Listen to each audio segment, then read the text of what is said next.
Hello, everyone. Welcome. I am Lisa Rangel with Chameleon Resumes, and I'm so excited that you've joined us today. You are here for the Board Ready Leadership Executive Moves training session. My guest, Andrea Henderson from DHR Global. I'm so honored that you're here.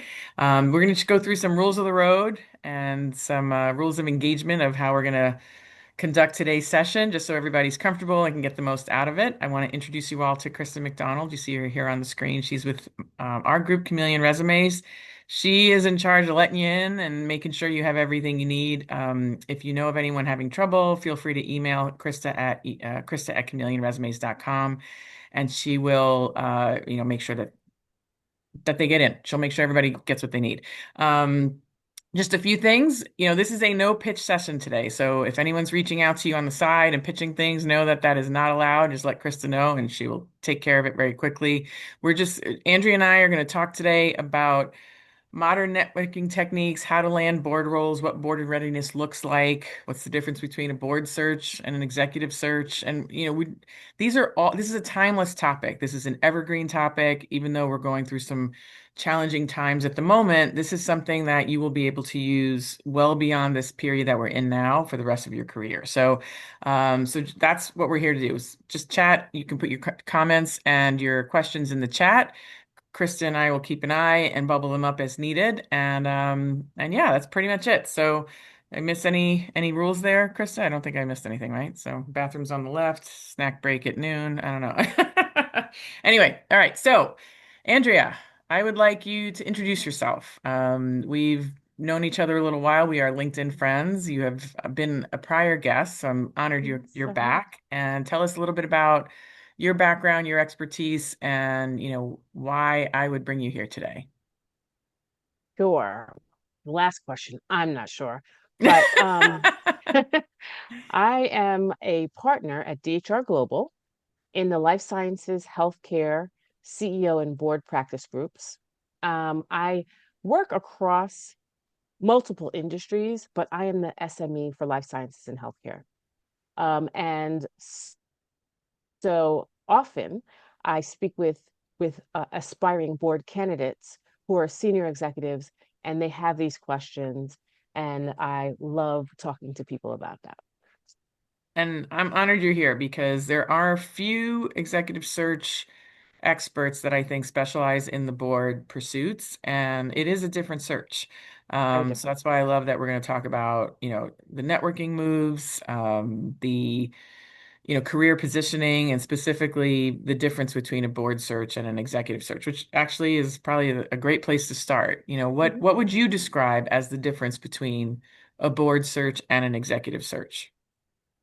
Well, I'll start with the executive search because that's the one most people are Everybody familiar with. knows exactly. So when you're looking for an executive level role, the search committee wants to know what you've done, what your outcomes are, um, how you've led and managed people. They want to know, about the P&L that you've owned and the transformation that you've driven. But in a board search, it's different.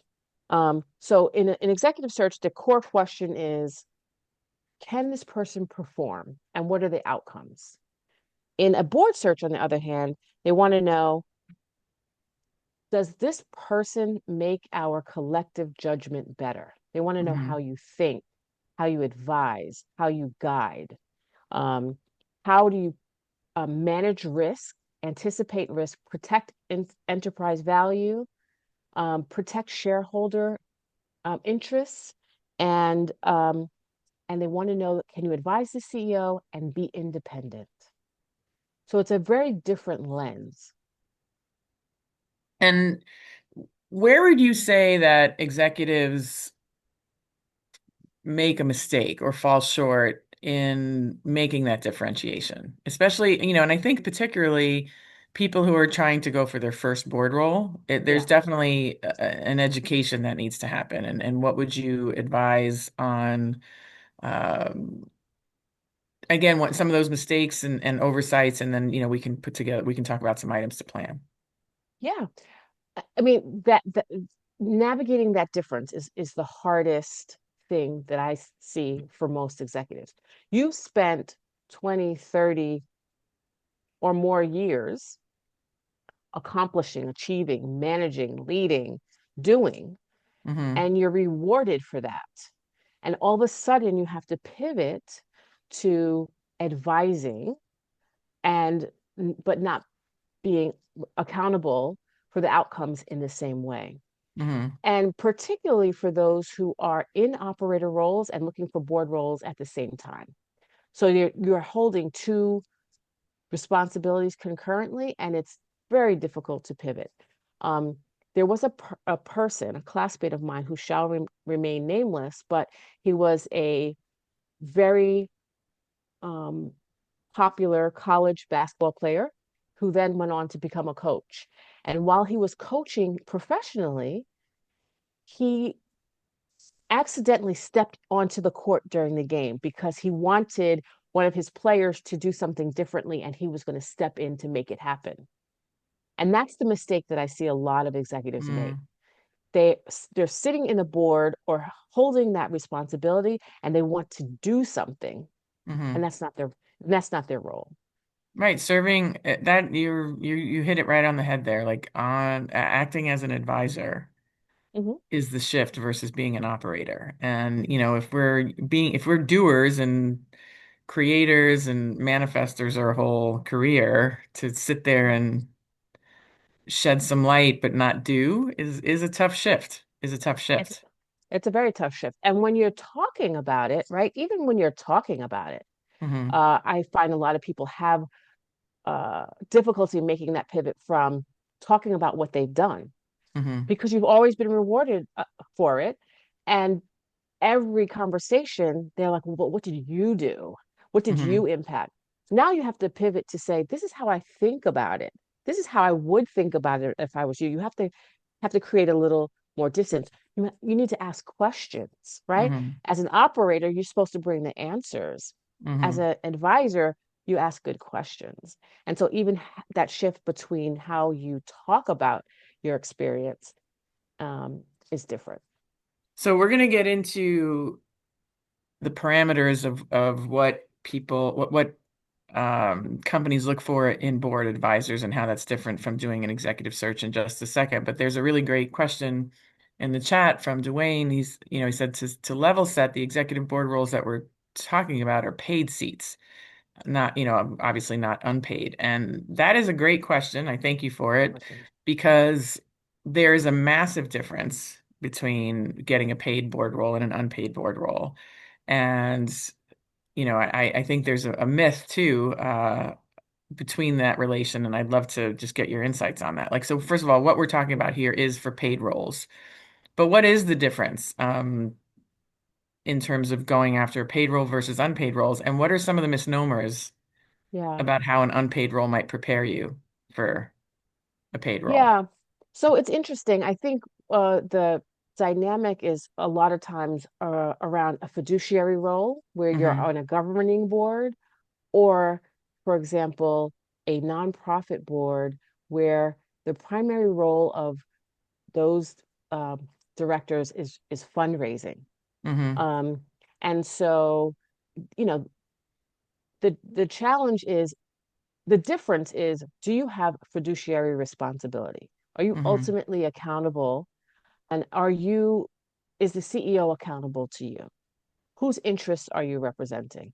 Hmm. So that's the big difference. And there is a misconception that if you're on a nonprofit board where the primary responsibility is fundraising, to be honest, um, that prepares you for a fiduciary or governing board role. Now, there are nonprofit boards that are structured like corporate boards, where there Hmm. are committees and there are accountabilities, and you do CEO succession and you do hire the CEO. Hmm. Then that's more like the corporate governing board role. Hmm. So all nonprofit boards are not created equal. I hate to No, say it. I support them and I think they need capacity. I think it's a great thing to do, but they're not all created equal in the way that they prepare you for paid corporate board service. right.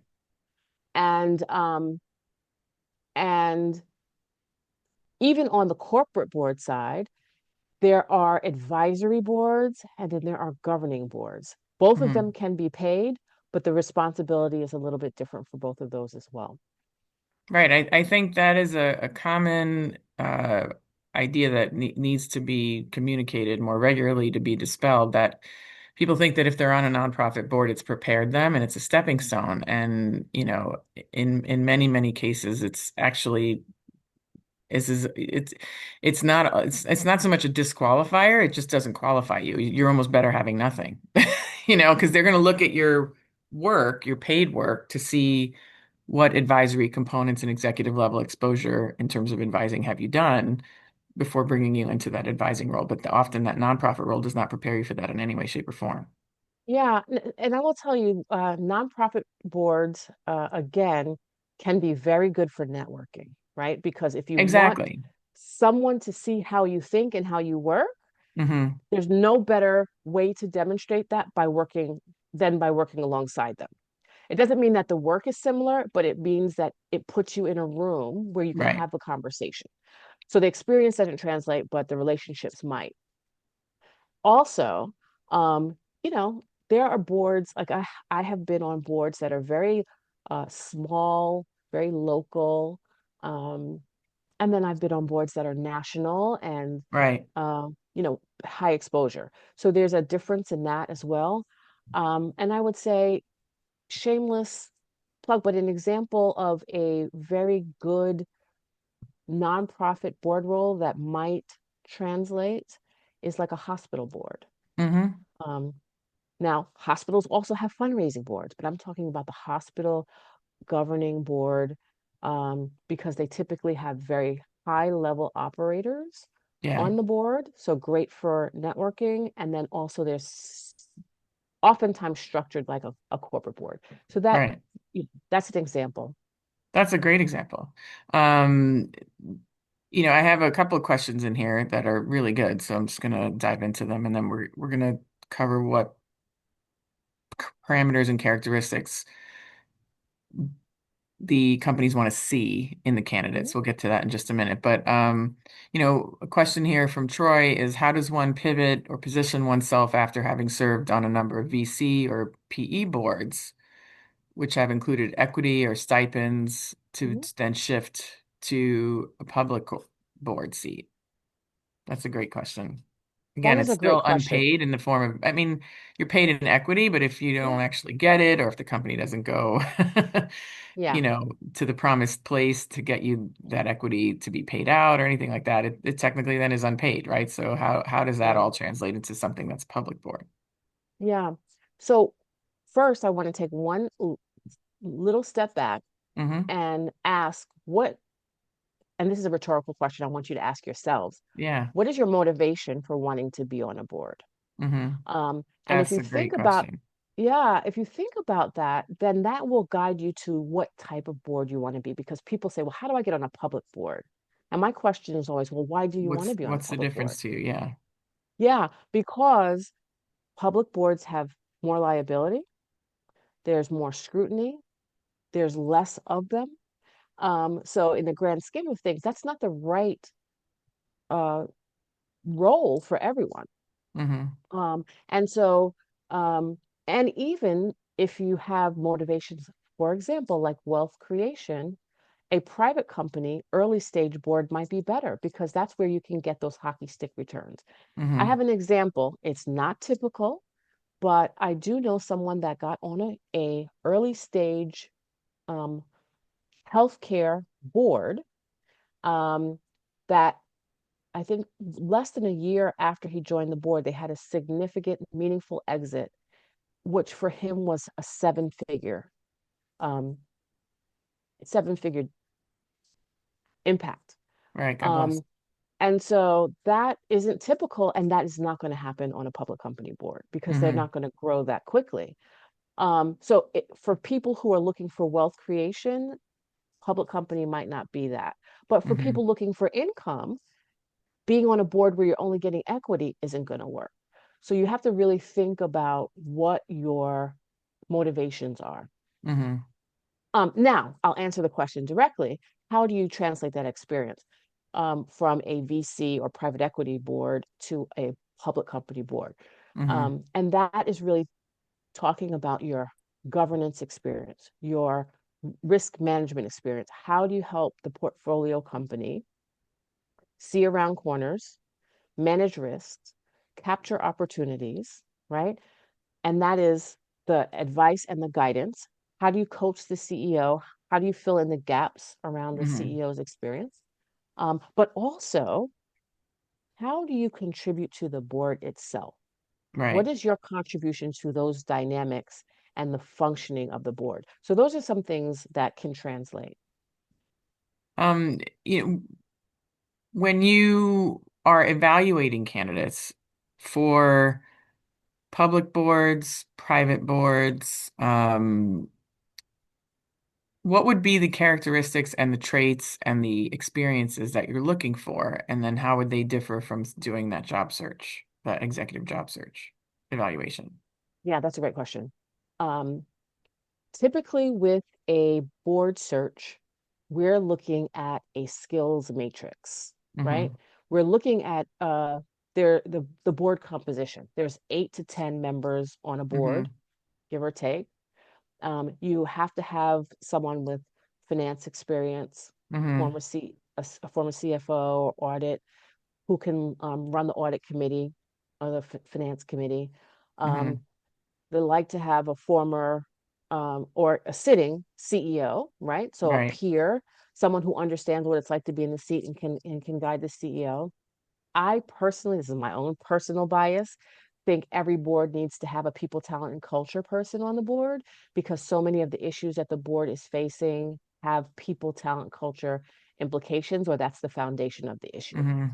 That being said, so skills like audit and finance, risk management, um, uh, people, sometimes cybersecurity in a modern That's a big one. matrix, That's a big, yeah, governance big around one. all that. Digital transformation, Hmm. um, AI. You don't need to be a programmer or a developer, but some AI fluency. Those are the skills that boards need. So what we're doing is we're looking for someone who can fill that skill gap or add to the collective judgment of the board Hmm. based on those backgrounds. Now, what you're not doing on a board, which is different than what you're doing in an executive role, is you're not a one-trick pony. Right. They don't want somebody who say, I'm the finance person. If we're talking about finances, I'll weigh in. Everything else, I'm just going to let, discuss amongst yourselves. You Hmm. can be the subject matter expert in one area, but you are expected to have um, a position and to weigh in on the conversation in other areas as well. Right. And in an executive role, it's perfectly fine for you to come in as the, CIO and Hmm. only, you know, weigh in on technology issues. Right. Although although the modern C-suite though is really looking for enterprise leaders, Yeah. but um, but if you're in the boardroom and you're only talking about your domain, then Hmm. you're taking up space. So that's not valuable. The I know like when we're writing board resumes, we're focused like it's to reiterate what you said, like we're focused on, their ability to strategize, to advise, the governance, the financial expertise, if it's Mhm, audit, their network and ability to draw talent if they're on the nominating, mhm, committee. And, so it's those areas. The governance is huge though, like whether it's mhm, people, IT, finance, it's just that independence and to be able to advise is key. And that's often incredibly different. Even though it's part of an executive job, mhm. it's not often highlighted as much as the results when That's you're right. doing a job, executive job resume, That's right. and focusing that or shifting that focus to doing a board resume to focus on those five areas pretty much, I think is what we see too. So just reiterating that. Mhm. Um, I'm just going through the chat here. You guys have great questions. If you're putting your LinkedIn URL in there, you need to lead it with an HTTPS So it's a hyperlink because it won't be otherwise. And then that makes it harder for people to connect with you. So just know that. I know someone, I couldn't remember who, tried to give that advice, but I just wanted to reiterate that advice. So this way the networking is helpful to everybody. I love the networking. It's like one of the definite awesome byproducts of all this. As far as questions, Tracy has a great question. If your employer limits you to only one outside board while you're still working, what type of board should you prioritize and why? I think it goes back to a little bit of what you said earlier, like what's important to you, but Hmm. what comes to mind when you hear that question as advice? Yeah, that's absolutely the right question to ask. Why would you want to serve on the board? You have to think Hmm. about what it is. And although we're talking about paid corporate board service in this discussion, maybe your why really does lead to a nonprofit board. Because a lot Hmm. of people talk about they want to have impact. Well, what kind of impact? And how would you add value?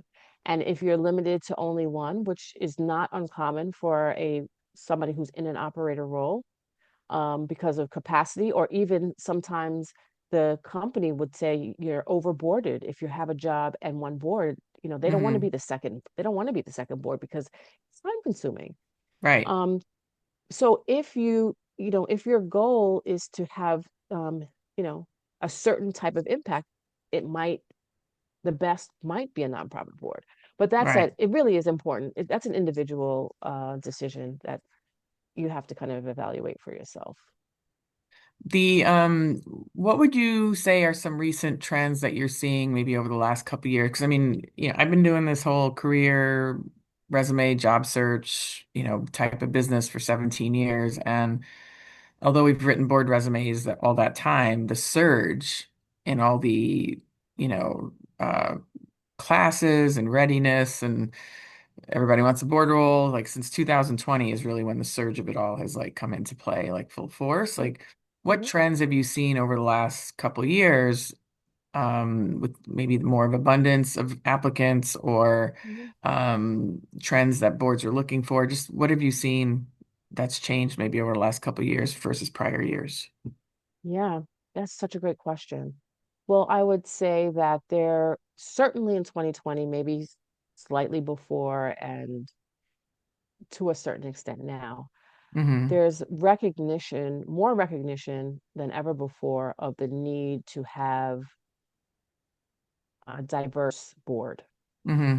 a board that reflects your shareholders, Right. sorry, stakeholders, all of your stakeholders, Hmm. which includes investors, employees, suppliers, and the community.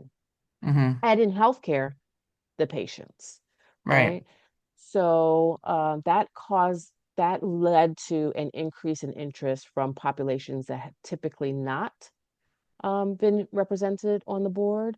Hmm. Women, people of color, there have been these affinity groups that have created board readiness programs to get more diverse representation on the boards. And in fact, Hmm. NASDAQ and many investors had requirements for diversity on the board. Now that's Right. been challenged, and so now it's more driven by sort of business need, Hmm. but that has caused an increase. And just awareness of the possibilities. I think more people are interested because it really is a great way to continue to contribute after you're operating.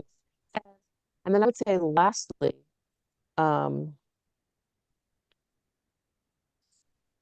something that just evaporated from my brain that I will come back to when I remember It happens to it. everybody and all of us, and that is okay. Yeah, Um, there's a question here in the chat that, there's an agreement on the diversity of thought on boards. And are you, are you in this climate, are you seeing that still being recognized? Are you seeing it being diminished? And, like yeah. just where are you seeing all that? So I want to come back to the thought that evaporated because I remembered it. There we go. Let's Um, go, and then we'll come back to that. It's all good. a lot of boards are now implementing term limits and age limits. So because of the cliff that we're going to see with boomers and other generations retiring, there are going to Hmm. be more board openings. So I think Right. that also accounts for the increase. So that was the thought that Okay. evaporated and came back to Excellent. me. To talk about diversity, in prior years, um, their clients would come and say, um, we're looking for a board member who is, a certain demographic, Hmm. uh, maybe a Black female or a woman or, whatever, Latina. That's not happening anymore. That doesn't mean, I don't know why my computer is saying that it's running out of power, but it is. All right. Go Uh, fix it. It's all good.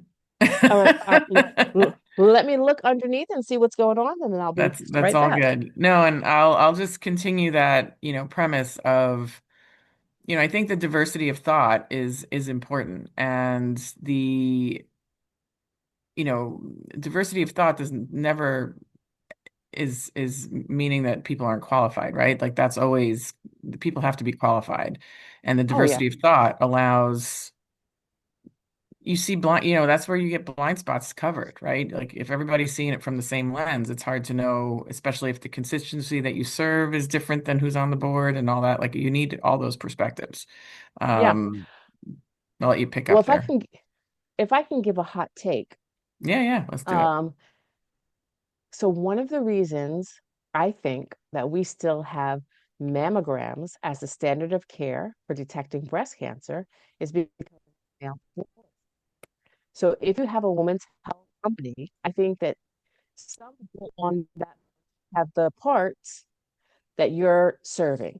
Hmm. If your entire board doesn't have any of the body parts that you're taking care of, that's a Right. problem. Yeah, it's hard to know. Right. Yeah. And so, the voice of the customer, the patient. And so there are some real business reasons why you would want to have diversity on the board. And I think that is still the case. Now, are there activist investors that are questioning that? Absolutely. Hmm. But that being said, we also see examples of companies that are standing 10 toes down on their need to have a diverse board. Right. No, I think that makes perfect sense, and it's always, interesting to talk about. There's some questions about, the networking piece and the landing of the board role. Yeah. What are, I know with some other recruiters I've spoken with on this topic, interesting to see what you think that, third party recruiters placing into board roles is not the mainstream way of finding a board role, right? So, that's it's not to take away what you do, but it's not how most people find a board Yeah. role. Like I think the percentage I was given in the Yeah. past is like 15% of board roles are found through search firms, Hmm. right? So I don't know if you feel like that Hmm. number is a little different, but I would probably think that we agree that it's not the majority, even if our number is different. That's right. We do Um, agree. Whether it's 15%, 20%, it yeah, is yeah. a low percentage. So, But I will go say that. ahead. Go. Oh no, Go. I finish your question. No, no, no. Go. We'll do that. We'll do the question after you say what you're saying. Oh, okay. Um, so I think there's an increasing awareness around the fact that search firms can help boards mitigate risk Hmm. by having a third party involved, Right. because we don't want to say, oh, this person that is a dud, that was Lisa's pick, right? You want to have some I'll never pick a consensus. You want dad. Kidding. you want to have a pool. You want to say, well, Right, we went out and we talked to lots of people and we surfaced this best person and we all agreed ultimately that this was the best person. right. You shook Not the like, rafters and found all the people. Right, right, not we hired Lisa's best friend from high school, right? right. Um, there's real liability when you do Hmm. that. The do you do you find that there are certain networking practices that can help you get in front of a nominating committee if you're not going through that, search firm channel to being considered Mhm. for a board? Like, what are some pieces of advice that can help you get networked into your first role or even your fourth role? Like, because Yeah. I think it could be different every time. Yeah. Um, to answer your question and also expand on my last answer, Hmm. um, there are many, many more private companies than there are public companies. That's a great Um, point. Yeah. and so a lot of those, you know, private companies, family-owned companies, employees, employee-owned companies, ESOPs, um, they will tend to go to trusted networks Hmm. versus a search firm.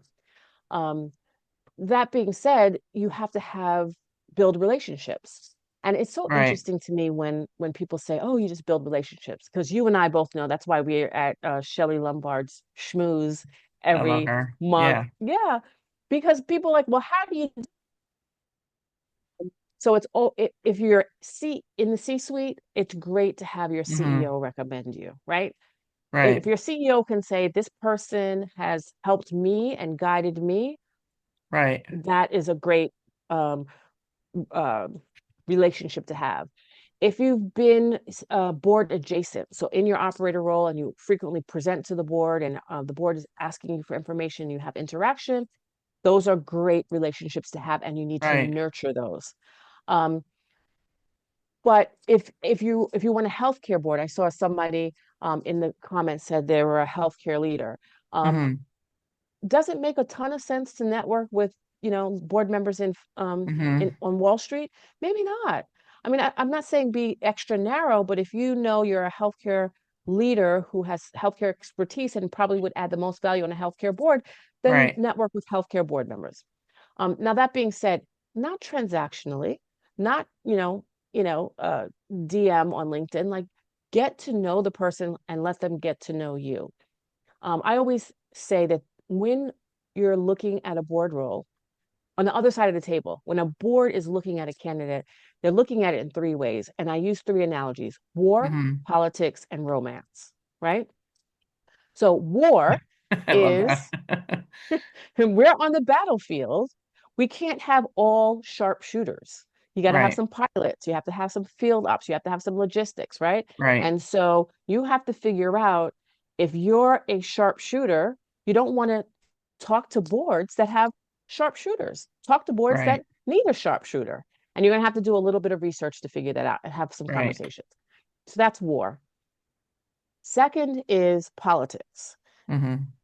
Like it or not, there's there's some optics around it. So what does selecting you communicate to the community, to stakeholders, right? Right. Are you helping them manage risk? Are you Hmm. helping them up their profile? Are Right. you signaling that they want to go into new markets because of the skill Hmm. sets you bring? Like, do you have credibility? And so that's the political part of that, right? So network with the people where the politics align.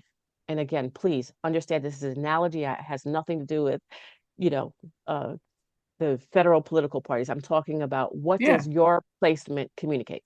And then the third is romance, right? Hmm. It's a relationship. So they need to know, like, and trust you. I mean, Right. not like we're going to, the club, but like as in I I value your opinion. I know that you will show up and contribute and you're not going to take up space. And I Hmm. don't think that you're going to come into the boardroom and be disruptive. Right. So if you consider those three things: war, politics, and romance, when you're networking and looking for a board role, I think that's um, the right way to approach it. No, and I think that's wise. I mean, and you're bringing up, the topics. I think that they can, I mean, politics are clearly polarizing, but even like the romance and the war components, like if you're not prepared to have those conversations in a diplomatic way, you're really not ready to be on a board at all. Because you need to be able to have these conversations and tolerate viewpoints that are not in alignment with your own, and because that's what the company's facing, That's it. and so I think that's key. there's some practical questions that people have that I will get to in just a second, but I wanted to bring up Nikhil's question most recently. He asked, in the current polarized environment, how do you navigate political choice disclosure? And, I think that goes along with what we were just saying. Like, we have to be able to have, adult conversations in a room in order to advise the company by what they're dealing with, right? So, any thoughts around that or? Yeah, yeah. Um, the reality is that there are a lot of companies that are impacted by legislation, right? Hmm. That they're highly regulated industries. So they actually need people from both parties Right, to work that um, legislators to sort of lobby. And I have seen some recruitment of specific people from specific parties if right. they didn't have that representation on the board. Now, Hmm. like you said, you have to be able to have a conversation. Diversity of thought, right? I mean, You're that on one also side of the counts. aisle, right? So there was a pre-election, there were so many boardrooms that were saying, well, if the election goes this way, what are we going to do? How does that impact our strategy? If the Right, election goes that way, how does that impact our strategy? You need to have people in the room that can think through those things. And it doesn't mean that you have to rip people apart. It's just right, it's a conversation you have to be mature about. right. Yeah, I'm just gonna shift gears to some of the practical questions. Mhm, What's your thought on the trend of board readiness classes, like, the NACD and just mhm. some others. There's a lot of affinity groups that have, as you mentioned earlier, their own readiness courses. And, you know, do they help with networking? Do they help with just preparedness? Is there any credence to some of them that say, like, join this and you can get a board role? Like, I'm always honestly a little leery of those, to be honest. But like, how helpful Yeah. are these, and what's the capacity in which they should be used? Yeah. I haven't heard any organization say join this and you'll get a board role directly. What I have heard is we will help you get ready for a board role. Hmm. Um, and to that extent, it's very helpful because if you think about it, um, what you don't want to do is get a board role before you're ready, and then you're in the seat and you're not prepared because it's really hard to get a second opportunity when that happens. Right. So from that perspective, I think it's great to Mm. invest in a Okay. good board readiness program. Now, I know that all the top business schools have programs and they're really expensive. So there are other programs that are less expensive. But if your company will sponsor you, then you may have a choice, or you may be able to use some professional development funds. They're also really good for networking purposes. That's what I was going to ask. Yeah. Yeah. So if you want to start your board journey, going through a program will you'll be aligned with other people who are similarly situated, Hmm. and that will start your board network. So it's great from that perspective as well. But I don't know that they directly connect you because some recruiters and other non-gov chairs will go to the programs Hmm. um, and look for board members, and so there is an opportunity to get connected. But the Right. numbers, if you have I don't know 50 people going through a program and they get 10 opportunities every year, Hmm.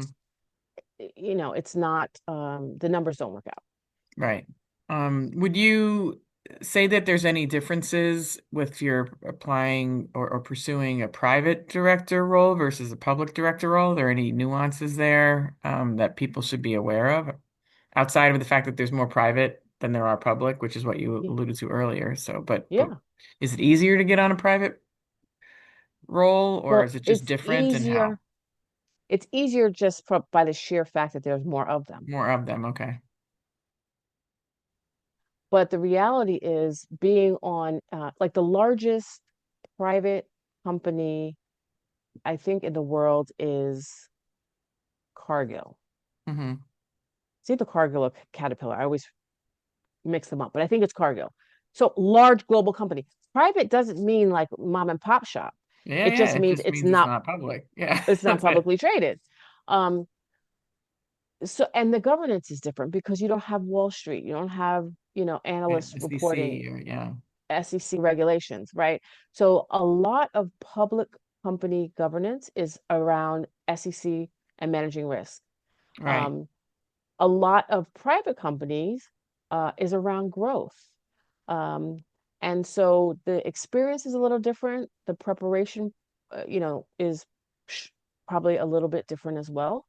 Um, so there is a difference. The compensation also can be different, but it's even different within private companies Hmm. because you have large global private companies, you have really small early stage startups, and Hmm. everything in between.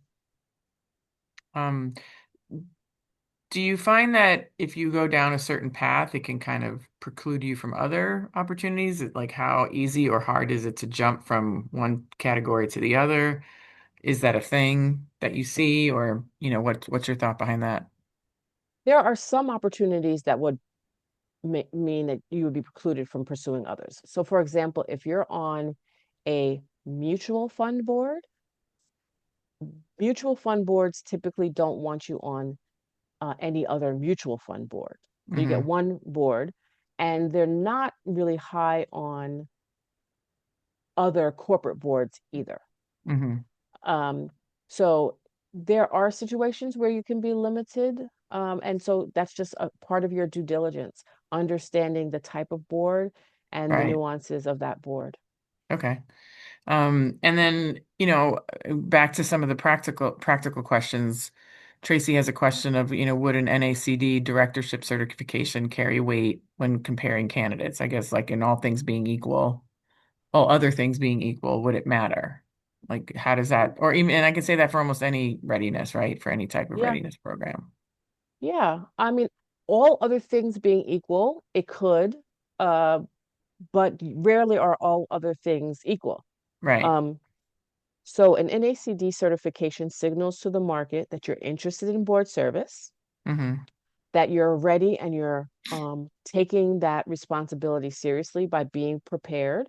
Hmm. Um, but I'm not clients say we want somebody who's NACD certified. Right. Uh, it's helpful, but it's not required. How many times do you see people get that after they've been put on a board? Like, I see that happen. does that Sometimes happen boards will more than the other, getting it before? nah, that's a great question. I don't know the numbers about how many get it before, how many get it after, but I do know that sometimes the boards sponsor their directors to get NACD certified. Right. Yeah, There you as part go. of the So board development. there's your answer that it's not necessarily like it's not a requirement per se. No, it's not a requirement. I think it's helpful though. Yeah, it's not helpful, but it's not going Mhm. to necessarily open doors per se that weren't already open, probably You for other still have, reasons. yeah. I mean, yes. If you And have this is a all general, relationship, right? Like everybody's a little different, but this is that's all right. general advice, right? Nobody should take this and just apply it without thought. This is all general advice. In terms of, some other practicalities, personal insurance around it. I know there's needs to be some due diligence about, do they have D&O insurance? Like, is that, are they covering their board from the corporate standpoint? But like, what do some, and maybe we need to talk more about that for people who aren't aware of what that should look like and what their due diligence should look like on the call. But I think also, is there any personal, assurances that people have to do to make sure they're protected outside of what's done by a company protecting their board? Yeah, that is a big um I know that's like a three-part question there. Sorry. it's okay. It's a great question because it's not something that I wouldn't, necessarily think about, but it is a big factor in your board selection process. So what Hmm. I'm going to say, there are a lot of people that are very extremely interested in securing a board role, and but you have to think of it like a relationship, like a marriage, right? Hmm. Don't just get a board role to have a board role. Make sure that you go through your due diligence and say, are they providing D&O insurance? That is Mm-hmm. important because you do have some personal liabilities Mm-hmm. as a board director, and you want to be protected from that. Mm-hmm. Um, and again, that's that sort of war dynamic that I was talking about. You have seven other soldiers around you, but you're going to war. You want you don't want to be killed because director number six wasn't doing what they were supposed to do. Right. Um, and and like I said, this is really a lot about your reputation, Mm-hmm. and and there are times where your reputation can be tarnished uh, if you choose wrong. Right. So if you think about some of the recent headlines about boardroom faux pas, which I don't want to call out Yeah. necessarily, um, you had seven, eight, nine, 10 people that might have a pock because of a spot, a stain, because of some decisions that the board made collectively. Mm-hmm. And it's like, well, weren't you on that board? Right. Why did you make that decision? The on that note, how do you, what are some suggestions you can give about vetting boards, to make sure that there isn't some, spotted behavior or, in the past or just things to avoid and whatnot. Or, in some cases, you're brought on a board to fix those scenarios too. So you want to make sure that if, just how do you go in eyes wide open? What's some of the advice that you can give to make Yeah. sure that you're finding out all the warts before? And Yeah. You have to ask a lot of questions, but in order to ask good questions, you really need to know a lot about the board. Now, this is where pursuing a public company board role is helpful because you have all of the annual reports and the quarterly reports. So hmm you can read what the issues were, you could read the MD&A analysis, um, about what issues they anticipate. You can read about the decisions that were made. hmm Um, you can get a lot of information about board composition to see who's on the board. Do you have a risk specialist? Do they have an audit and financial? They pretty much have to, but all of those things you can get by doing research, read hmm it, and ask questions, and get to know how people think because you don't want to go to war with people that are fundamentally not aligned. I'm not talking about different skill sets, different, Right, or opinions, disagreement, but just yeah, but genuine just fundamental. Yeah. exactly. Um, and you do have to do a lot of due diligence. It's so different if you're a family board, for example. A lot of people say that family family owned businesses, you have to manage the family dynamic, right? hmm I don't know if people here watch Succession or some Yeah. of the other, right? Being in that board is going to be very different than being on, Procter and Gamble's board. Right. No, that makes perfect sense. Um, what haven't we asked? I have one other question that I want to ask, but at this point we have about 10 minutes left. Like, what are some things that we haven't asked that we should be asking? Anything come to One of the mind? things I think this is something that I'm obsessed with is hmm really, and I brought it up before when we talked about Shelley Lombard and Schmooze, but how do you build relationships? I But, think just to people, interject real quick, though, for anyone who doesn't know, Shelley is somebody that Andrea and I both adore. Shelley Lombard. If you look her up on LinkedIn, she's been on four boards and she's expert on, getting networked into and being and performing well on a board. So just so you know where that's coming from. Go yeah, ahead. yeah, yes, yes. Um, And I think one of the keys is asking good questions, right? hmm I had a LinkedIn post recently about that because I had listened to a podcast which was fascinating, and I can't remember the name of the podcast or the people that were on it, but there was a someone who wrote a book about building relationships, and he hmm said his premise was that asking good questions is the foundation of that, right? Most people um, will ask a question get an answer, and move on. Mm-hmm. Or they will ask a question and then write some information. And what you really need to do is ask questions to that build relationships. Right. So if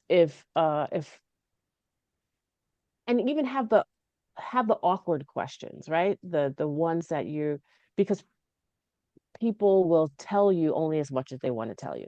So for Mm-hmm. example, if I were to ask you, um, you know, what is your professional joy, right? Mm-hmm. And uh, somehow it comes up that you're a doctor.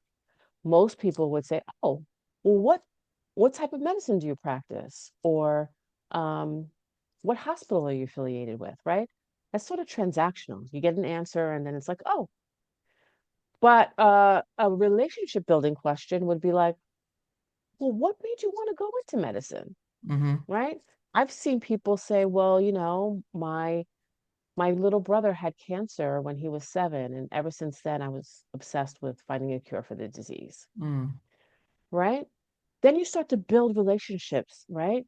And and they wouldn't mention that if they didn't want to talk about it. So you can follow up on that. How did that impact you? How did Right. that change the trajectory of your life? What was your life like before? People often mention that they have lost a loved one, and that becomes really awkward, and people just Mm-hmm. drop it. I'm sorry, my condolences.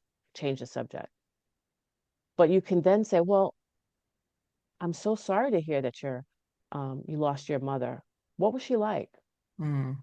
And then people light up because they want to talk about that, right? Yeah. They wouldn't have mentioned it if they didn't want to talk about it. And if they don't want to talk about it, they'll drop it. They'll change the They'll subject. yeah, they'll graciously shut it But down.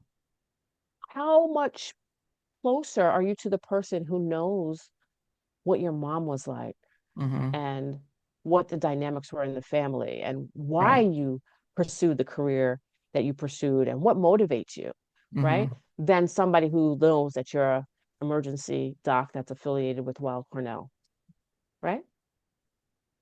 So I think it's really important to really get to know people. I'm not Mm-hmm. talking about it, nosy in your business, why'd you get divorced type stuff, Right, right, right? right. But what they think, and what motivates them, and what's important to them, and what brings them joy, and what's they not like about, you know, different parts of their work. It's like that. Yeah, it's honestly very, those are great advice. That's great advice even for like an executive job search, right? So a lot of times what people know how to do, it's just transferable skill set, which actually leads to like one of the final questions I want to ask is, and I've seen it a few times in the thread, and what is some great advice for someone who is going to pursue their first board role? What are some of the intentional networking advice that you can give, or just overall strategies that you've seen people make mistakes to avoid, just however you want to define it. Yeah. What's some great advice for people pursuing their first paid board role? Yeah. Uh, Um, I think a lot of people assume that what happens in the meeting starts and ends in the meeting. Mm, Um, but it is helpful, always, always, always go to dinner with the board the day before the meeting. That's mm, important. And you might want to come in even a little earlier and have some one-on-one time with different members of the board, mm, right? To understand what they're thinking, what their concerns are, get some perspective, get some context. Try to get a board mentor. Not all boards are super great at onboarding right now. So you have to be proactive about building those relationships and getting that institutional knowledge yourself.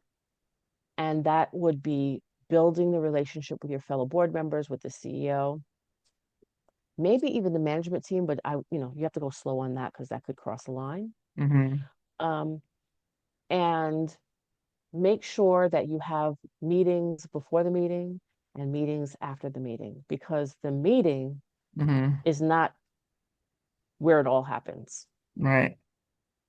I think that's some insight that I have gleaned, and that would be helpful to new board members. You have to absolutely be prepared.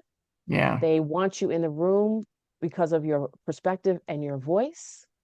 So don't say, oh, well, you know what, maybe the next meeting. No, be prepared to show up, ask questions.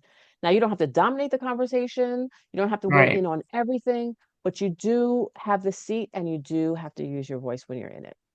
And what are some tactics that for people who are pursuing that first board role? By the way, those were excellent. I don't hear those that often as what to do on your first board role. Like what are some then tactics to land it? Like what's some quick advice about landing that first board role?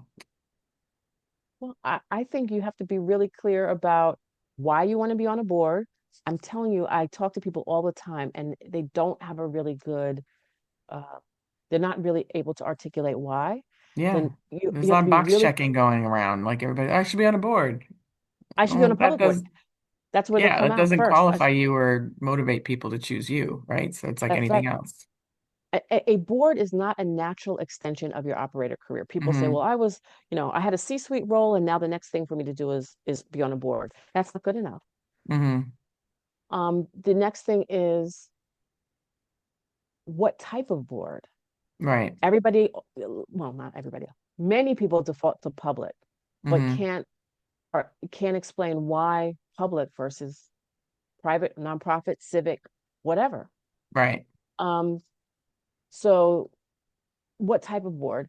Um, if you can get really specific about industries, and even the issues that the boards are facing, right? If you're Right. a growth, then you don't want to be on a mature board that has no growth issues, that are Right. just trying to maintain the status quo. Your value proposition is not going to be compelling for them. Right. Um, and so, it depends on, what your value proposition is. And that's the other thing. You have to get really clear on that. And then find the boards that value what you bring to the table. You don't want Right. to just throw something at the wall and see what sticks. And I see people just networking. And I've heard advice that you should tell everybody. And I absolutely agree because you don't know where it's going to come from. But if you're going to be intentional about it, That's the key. be that's the key. Yeah.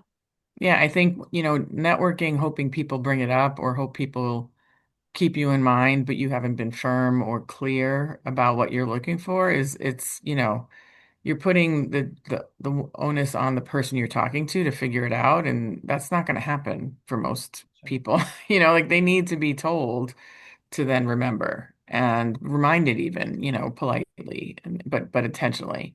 And I Yeah. think that's the key. And even with these programs, like somebody brought up, like, you know, you can't outsource doing the work, Yeah. and you can't outsource doing the work. You have to, so anyone that's like saying pay or pay for introductions, all that stuff, you got to be really leery and do your due diligence and know that nothing will ever be the substitute of you doing the outreach and doing the work to create those Yeah. relationships. You can't outsource that in such a way or pay for that in such a way.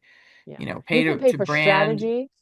right? Pay to brand yourself, pay to learn how to do this, pay to be prepared, to talk more eloquently about what you want and what you can do on a board, but to pay to get placed is always an incredibly sketchy area. Yeah. Yeah. Yeah. So, Yeah. There are well, definitely some we are things at that can show. 12:58 that I don't Oh, know if I want to make sure that any last thoughts? You were about to say something and well, just again to extend my analogy about romance, right? right, You can pay somebody to introduce you to several potential partners, but you can't pay somebody to sit down at dinner and have a conversation. right.